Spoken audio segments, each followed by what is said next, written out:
अगर आप भी लेना चाहते हैं देश दुनिया की तमाम जानकारी तो आज ही सब्सक्राइब करें हमारे चैनल को। साथ ही नीचे दिए बेल आइकन को जरूर दबाएं ताकि हर अपडेट आप तक पहुंच सके।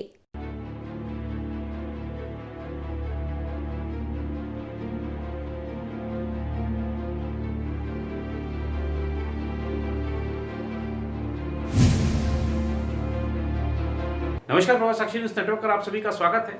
जम्मू कश्मीर से अनुच्छेद 370 हटाए हुए लगभग 1 साल होने को है। ऐसे में ये सवाल उठता है कि केंद्र सरकार ने 370 हटाते वक्त जो वादे किए थे जम्मू कश्मीर के समुचित विकास के, वो कितने पूरे हुए? स्थानीय स्तर पर लोगों को जो रोजगार देने के वादे थे वो कितने पूरे हुए? 370 की वजह से जम्मू कश्मीर जिन समस्याओं का सामना कर रहा था वो समस्याएं कितनी हल हुई? प्रभास साक्षी ने काफ़ी पड़ताल की है और हम एक श्रृंखला शुरू कर रहे हैं।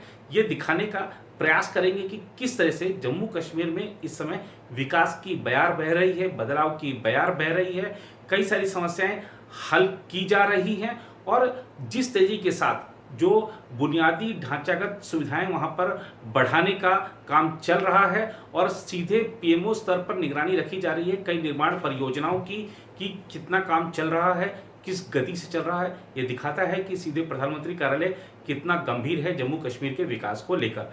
शुरुआत करते हैं श्रीनगर में लगाए गए एक संयंत्र से। इस संयंत्र के माध्यम से स्थानीय स्तर पर लोगों को रोजगार कैसे मिल रहा है आइए आपको दिखाते हैं। उसके बाद एक एक करके आपको कुछ ऐसी जो डेवलपमेंट वाली स्टोरी दिखाएंगे कि आपको भी लगेगा जम्मू कश्मीर बदल रहा है। जम्मू कश्मीर प्रशासन ने घाटी के युवाओं के लिए रोजगार के नए स्रोत तैयार करने और कश्मीर में फूलों की खेती को बढ़ावा देने के लिए श्रीनगर में पहला तेल निष्कर्षण संयंत्र स्थापित किया। केंद्र शासित प्रदेश का दर्जा मिलने के बाद जम्मू कश्मीर प्रशासन वैकल्पिक कृषि तकनीक को बढ़ावा देने और किसानों के लिए आय के स्रोत को बढ़ाने के लिए नई पहल कर रहा है। तेल निकासी संयंत्र का उद्घाटन हाल ही में लाल मंडी स्थित कृषि विभाग के निदेशालय कार्यालय में किया गया। चूंकि फूलों का औषधीय महत्व है और उनमें से कुछ में गुलाब और लेवेंडर भी खुशबूदार हैं, इसलिए दुनिया भर में लोग उन्हें बड़े पैमाने पर इस्तेमाल करते हैं। फूलों की खेती से जुड़े किसान इस इकाई में अपनी उपज बेच सकते हैं और बेहतर आजीविका कमा सकते हैं। तेल निष्कर्षण संयंत्र के कर्मचारी सरकार की इस पहल के लिए धन्यवाद व्यक्त करते नहीं थक रहे हैं। भाग देना चाहता हूँ क्योंकि उसने यहाँ एक ऐसा प्रोजेक्ट शुरू किया है कि जो कि यहाँ आज तक नहीं था। जो डिस्ट्रिक्ट श्रीनगर है या गांधरबल हो या कोई डिस्ट्रिक्ट हो, ये पहले बाद में हमें डीप था, तो हमारे साहब ने बहुत मेहरबानी की, यहाँ लाया ये श्रीनगर के लिए। और श्रीनगर से यहाँ से सब नौजवानों को ये पैगाम हो जाएगा कि देखिए हमारी इनकम कैसी बढ़ेगी। जिसके बाद थोड़ी ज़मीन हो वो लेबोरेट करेगा, रोज़मेरी करेगा, ऐसे ही ये सेंटोलिना है, ये क्या बोलते हैं रोज़, ये गुलाब है, सबका तेल निकलता है, बहुत अच्छा, बहुत मुनाफा इसका आता है। अगर फूलों के लिहाज से देखेंगे ये बहुत अच्छा प्लांट है क्योंकि इसमें यहाँ जिसको बोलते हैं कश्मीर को जन्नत बेनज़ीर, यहाँ हर किस्म के फूल उगल जाती है। इसमें एक फूल आता है जो लेवेंडर और बल्गेरियन रोज़, जो उसमें फूल जो जैसे कश्मीरी गुलाब था उस ऐसे आते हैं रोज़ की फूल, उसमें इसको तेल निकलता है और अच्छा कीमत भी मिलता है।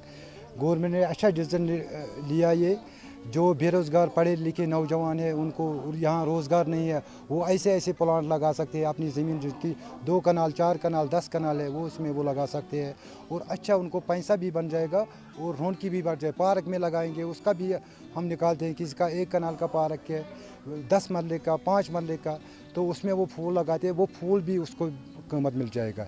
ये अच्छा डिसीजन गवर्नमेंट के लिहाज से, गवर्नमेंट इसमें सब्सिडी भी देगा नौजवानों को। जो पढ़े लिखे नौजवान हैं आज भी पूरा बेर सब गवर्नमेंट के पीछे पड़े कि हमको गवर्नमेंट नौकरी, तो वो मिलता नहीं, तो ये अच्छा कदम गवर्नमेंट ने। उधर कश्मीर में लोगों को अनुच्छेद 370 हटाए जाने के बाद व्यापार की नई संभावनाएं मिल रही हैं। युवा केंद्र सरकार द्वारा प्रायोजित योजनाओं का लाभ उठा रहे हैं। वह प्रधानमंत्री रोजगार सृजन कार्यक्रम के तहत आसान ऋण का लाभ उठा रहे हैं। उदाहरण के लिए हाल ही में स्थानीय युवा उद्यमियों ने खादी ग्रामोद्योग बोर्ड की मदद से पुलवामा जिले में अपनी रेडीमेड परिधान इकाइयां स्थापित की। देखिए कैसे यह सभी लोग सरकार के इस कदम के फायदे गिना रहे हैं। यहाँ हमारे पास 10-15 तकरीबन जो यहाँ के लोकल हैं वो काम कर रहे हैं। एक तो हम उनको रोज़गार दे रहे हैं और दूसरा अल्लाह के फजल से हमें भी रोज़गार मिल रहा है। और हम जो यहाँ पे प्रोडक्शन अपनी बनाते हैं वो टोटल प्रोडक्शन लोकल कंज्यूम हो रही है। यहाँ हमें अपने एरिया में कंज्यूम हो रही है, अपने जैसे कश्मीर वैली में वो कंज्यूम हो रहा है। और हम यहाँ पर हर कोई चीज़ जो यहाँ की लोकल ट्रेडिशनल है वो बनाते हैं, जैसे यूनिफॉर्म है, खान ड्रेसेस है, कुर्ता पजामा है, पैंट शर्ट है, कोट है, पैंट है, सब कुछ हम बना रहे हैं। और इसमें लेडीज़ भी बना रहे हैं और जेंट्स के लिए भी बना रहे हैं। शुक्र अल्लाह ताला का कि हमें इस फैक्ट्री से बहुत फ़ायदा मिला है। आज तक हमें कभी मुश्किलातों का सामना नहीं करना पड़ा है। हम गवर्नमेंट जो ये फैक्ट्री लगा रहे हैं, KVIB बोर्ड की तरफ से जो ये फैक्ट्री चल रही है, शुक्र खुदा का कि हमें नौकरी की कोई ज़रूरत नहीं है। हम यहाँ पर अच्छा गुजारा कर रहे हैं।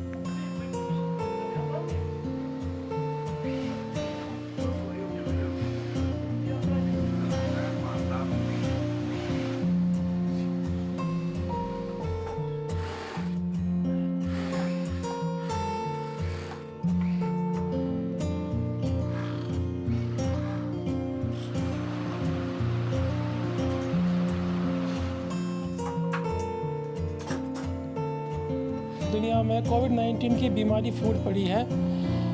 इन हालतों में मैंने भी अपने यूनिट में मास्क का काम हाथ में लिया। तकरीबन 40 से 80 हज़ार मास्क तैयार की है और डिस्ट्रिक्ट एडमिनिस्ट्रेशन को फराहम किया है। उधर जब से अनुच्छेद 370 हटाने के बाद जम्मू और कश्मीर एक केंद्र शासित प्रदेश बना है, कश्मीरी युवाओं के लिए विभिन्न अवसरों के द्वार खुल गए हैं। वे कौशल विकास के लिए प्रशिक्षण प्राप्त कर रहे हैं और यह उनकी आजीविका का स्रोत बन गया है। प्रधानमंत्री कौशल विकास योजना के तहत कई जगह कार्यक्रम चल रहे हैं। जम्मू कश्मीर के गांदरबल में कौशल विकास संस्थान कश्मीरियों को कपड़ों की कटिंग और सिलाई का प्रशिक्षण दे रहा है। इस प्रशिक्षण की मदद से युवा रोजगार प्राप्त कर सकते हैं या अपना व्यवसाय भी शुरू कर सकते हैं। जो बेनिफिशरीज़ हमारे जो अपने बेनिफिशरीज़ हैं, यूथ हैं, जो इकोनॉमिकली डिसएडवांटेज्ड सेक्शन से आते हैं और उनको स्किल होता है लेकिन उनको ट्रेनिंग की ज़रूरत है ताकि वो उसके बाद अपनी कम्युनिटीज़ में लाइवलीहुड अपना कमा सकें। उस वजह से हम उनको यहाँ पे ट्रेनिंग देते हैं। अब मैं आपको बताऊँगी हमारे यहाँ पे स्किल्ड जो ट्रेनर्स हैं वो इनको यहाँ पे जो मार्जिनली बैकवर्ड सेक्शन को बिलोंग करते हैं, इसमें हमारे पॉपुलेशन जो यहाँ पे आती है ट्रेनीज़ की, उनमें दोनों चीज़ है। ये इंक्लूसिव ट्रेनिंग यहाँ पे हम प्रोवाइड करते हैं। इसमें पर्सन्स विद डिसेबिलिटीज़ भी जो हैं वो उनको भी हम ट्रेनिंग देते हैं ताकि उन्हें भी इक्वल हक है अपना लाइवलीहुड खुद से कमाने के लिए। पहले से हम यहाँ पे टेलरिंग कर रहे हैं। फिर हमें कॉल आई आप आ जाओ, लॉकडाउन में कॉल आई आप आ जाओ, यहाँ पे आपको बहुत सारे काम हैं, मास्क बनाने हैं, PP किट्स बनाने हैं। फिर हम यहाँ पे आए लॉकडाउन में, फिर हमने यहाँ पे दोबारा काम शुरू किया है, इसलिए क्योंकि जो भी ज़रूरत है, मास्क हैं, PP किट्स हैं, जिनको ये ज़रूरत है उनके लिए हमने बनाए हैं बहुत सारे। इसमें हमने रोज़गार भी कमाया है, इससे हमारा भी फ़ायदा मिला है। उधर 2019 में जम्मू कश्मीर के केंद्र शासित प्रदेश बनने के बाद त्राल लिफ्ट सिंचाई योजना के निर्माण कार्य को गति मिली। यह प्रतिष्ठित योजना 3 मंचन वाली लिफ्ट सिंचाई परियोजना है और इसे त्वरित सिंचाई लाभ कार्यक्रम और प्रधानमंत्री कृषि सिंचाई योजना के तहत लागू किया गया है। इस परियोजना की लागत 170.50 करोड़ रुपए बताई जा रही है। इस परियोजना के बारे में बताया जा रहा है कि 4,818 हेक्टेयर इसकी सिंचाई क्षमता है। योजना के स्टेज 1 और स्टेज 2 आंशिक रूप से कुछ समय पहले चालू किए गए थे और स्टेज 3 के लिए काम धीमी गति से चल रहा था, लेकिन अब काम युद्ध स्तर पर शुरू हो गया है क्योंकि प्रशासन ने अधिकारियों को इस साल के अंत तक इस प्रोजेक्ट को पूरा करने का निर्देश दिया था। यह मेगा योजना पुलवामा जिले के त्राल शहर में स्थित है और त्राल और अवंतीपुरा ब्लॉक के 22 गाँवों में सिंचाई सुविधाएँ उपलब्ध कराने के लिए यह योजना बहुत महत्वपूर्ण है। सिंचाई और बाढ़ नियंत्रण ताल के कार्यपालक अभियंता के अनुसार इस मेगा परियोजना के निष्पादन कार्य की निगरानी प्रधानमंत्री कार्यालय द्वारा की जा रही है। केंद्र शासित प्रदेश की सरकार ने इस प्रोजेक्ट में काफ़ी दिलचस्पी दिखाई है। प्रशासन के और ख़ासतौर पर स्थानीय लोगों का कहना है कि हम कोविड-19 संकट के बीच सरकार द्वारा प्रदान किए गए SOP का पूरी तरीके से पालन कर रहे हैं। यह 3 चरणों की योजना है। स्थानीय ग्रामीणों ने सरकार द्वारा उठाए गए इस कदम का स्वागत किया, क्योंकि इससे सूखे जैसी स्थिति का सामना करने से बच पाएंगे और गर्मी में पानी की कमी का सामना करने वाली सिंचाई समस्याओं का समाधान हो जाएगा। इस निर्माण कार्य से कई स्थानीय श्रमिकों को रोजगार भी मिला है और उचित SOP दिशा निर्देशों के तहत कार्य किया जा रहा है। ये जो कैनाल का काम चल रहा है बहुत अच्छे से चल रहा है। जब से जम्मू एंड कश्मीर यूटी बनी है तब से बहुत सी स्कीमों का आगाज़ हुआ है जम्मू कश्मीर में। तो त्राल इलाके में इस इरिगेशन कैनाल का भी आगाज़ हुआ है। ये कैनाल चल रहा है, यहाँ लोग जो त्राल के रहने वाले हैं इस काम से बहुत फ़ायदा है। ऑलरेडी यहाँ पे खुशहाली हो रही है और यहाँ पे आज काम चल रहा है। गवर्नमेंट की तरफ से हम बहुत खुशी है कि मतलब इस पे हम बहुत खुश है। पूरे इलाके के लोग इसमें बहुत खुशी कर रही है इस वक्त। और यहाँ पे एक्चुअली इस साल तो बहुत डांट पड़ा है, मगर अगर अल्लाह ताला ने चाहे ये कैनाल पूरी हो जाएगी तो इससे त्राल की बहुत मसाइल हल हो सकते हैं। ये बहुत अच्छा किया है क्योंकि पूरे जो मज़दूर हैं उनको रोज़गार मिला है और यहाँ पे जो बगीचे हैं इन नहर से जो पानी आएगा ये पूरा इलाका सैराब हो जाएगा। लॉकडाउन में भी काम चल रहा है, ये मतलब जितने बेरोज़गार है वो सब यहाँ पे काम करते हैं।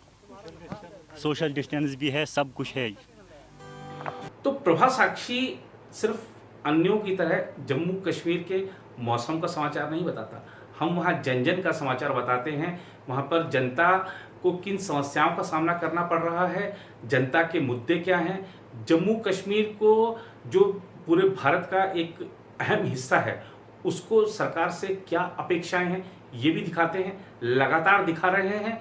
आगे आने वाली जो खासतौर पे 370 हटाए जाने को लेकर जो हमारी एक श्रृंखला है उसमें अपनी अलग अलग रिपोर्टों में हम दिखाएंगे जम्मू कश्मीर में बदलाव की अलग अलग कहानियां। तो बने रहिए प्रभा साक्षी के साथ। फिलहाल इस रिपोर्ट में इतना ही।